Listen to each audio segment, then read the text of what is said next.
Okay guys, it's me Danny from Smart and Fit, and here I'm just doing a quick little video because yesterday there was an announcement on the release of the PS4 Pro, or what we've been hearing it called the PS Neo. So what the hell is it? Anyhow guys, so the PS4 Pro is a upgraded version of the PS4. So traditionally, with the console cycles, they tend to increase in their numbers. So the PS1, PS2, PS3, PS4, and then supposedly PS5, and they usually have around about a 10-year cycle. But it looks like the console companies are changing things up.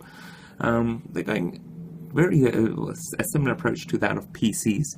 So when it comes to Sony in general, like when it comes to consoles, myself, I started off with the Nintendo. I was a big Nintendo person, so that was the SNES, or the Nintendo, the Super Nintendo, the N64, and then one of my friends had the GameCube, so I remember playing on the GameCube, and playing the Wii, but I never purchased the GameCube, the Wii, or the Wii U.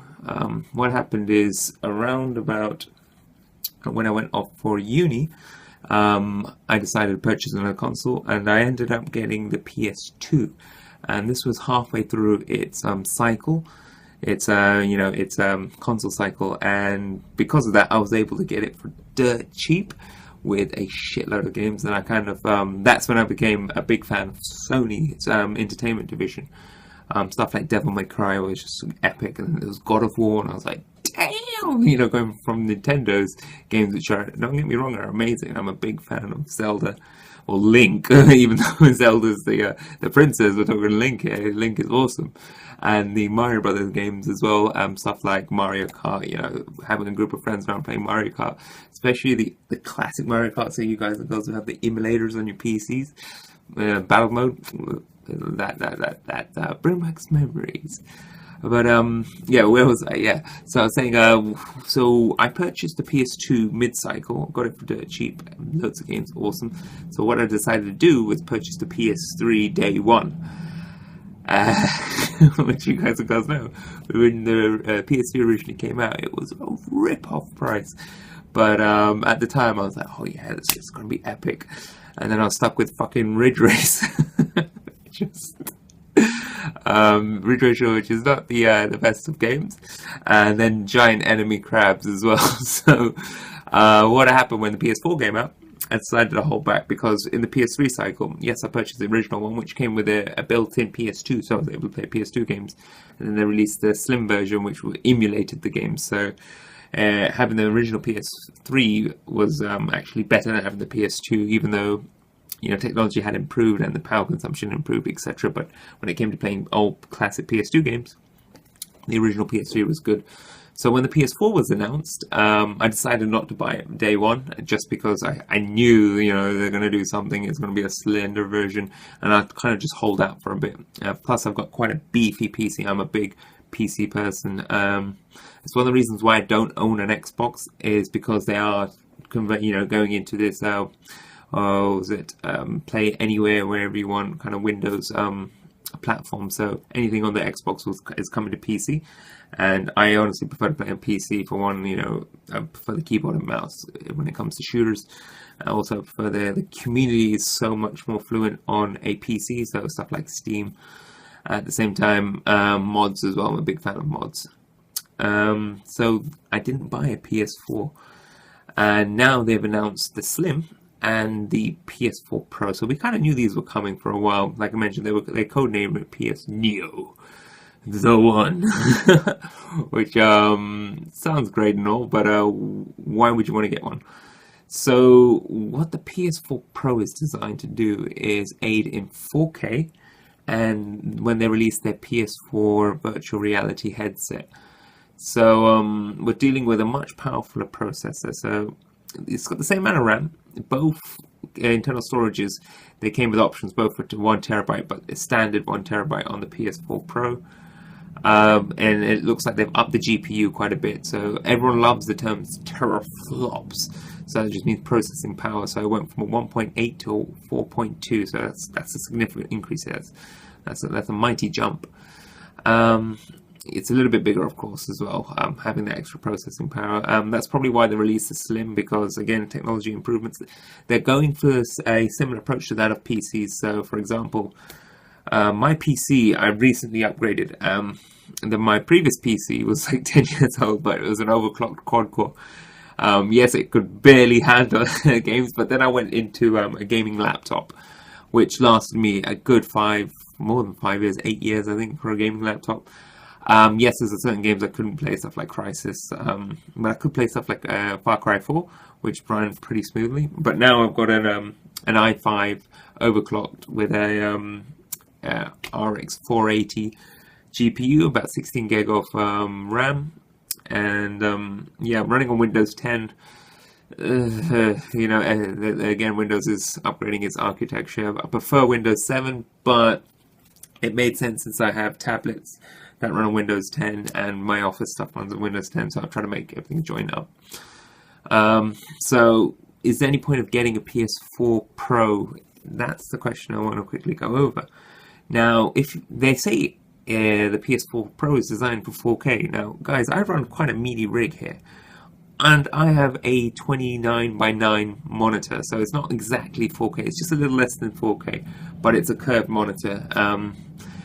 And my PC struggles to run games at like maxed out settings at that resolution. So if they're saying that this PS4 that's costs only in the UK we're dealing with 349 quid. My PC rig cost me almost I think it's 1,300. And that struggles with certain games, like, for example, Deus Ex Mankind Divided I played recently. And I had to run that on, not Ultra, just below Ultra. And that was not on 4K, that was on my monitor's resolution, which I think is 1,300 by something, I'll find it in a second. But it's not 4K, it's just below 4K. And I was running 40, 50 frames per second. And these guys and girls at Sony are saying that they can run 4K. They said Modern Warfare is 4K at 60 frames per second native. Maybe it's been optimized to run it, I'm not too sure, but there's not going to be many games. So what they're going to do instead is they're just going to upscale it. So, yeah, these consoles will never compete on the level of PCs. That's one thing, but I think it kind of is a move in the right direction. The question is it worth getting if you don't have a 4K monitor? That's one thing. I don't have a 4K monitor. Like I said, I have a 29:9 inch ratio monitor, so it's just below 4K because I mainly use it for video editing more than anything else. And my TVs are all 1080. So, is there any point with the extra processing power and the promise of VR? I think possibly.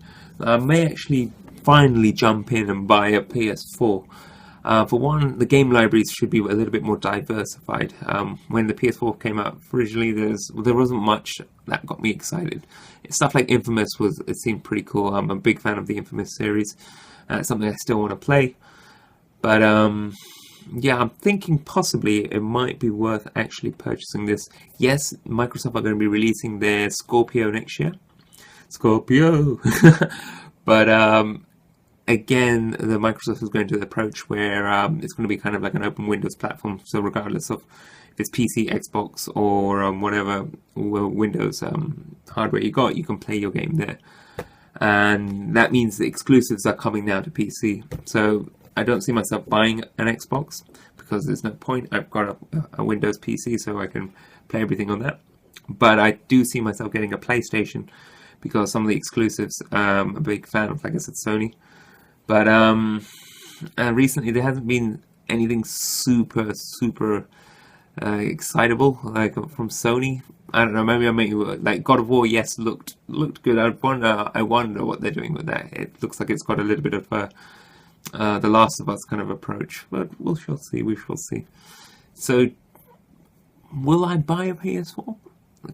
Maybe. What I'm going to do, I'm going to leave it for a month, see once a month after release, see how things go.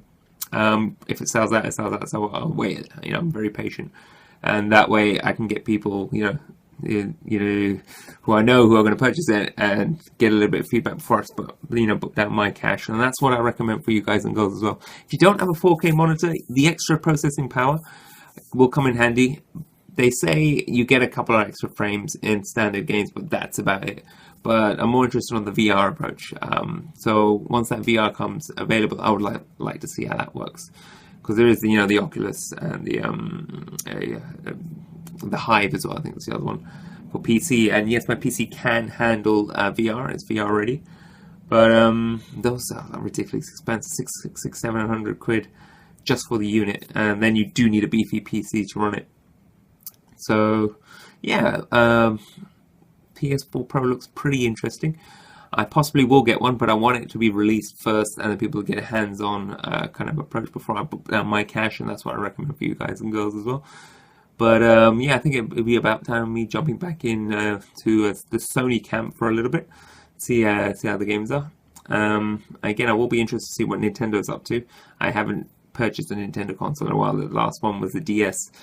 Still an awesome console. It beats the Sony PSP that I have. That just acts as a paperweight now more than anything else. I should have sold it. But I tend to like to keep my consoles.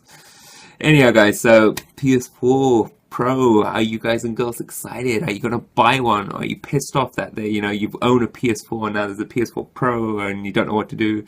Do let us know. Leave your interesting comments below, and I'll be catching you guys and girls in a bit. So keep gaming, keep your training, and I'll see you all later.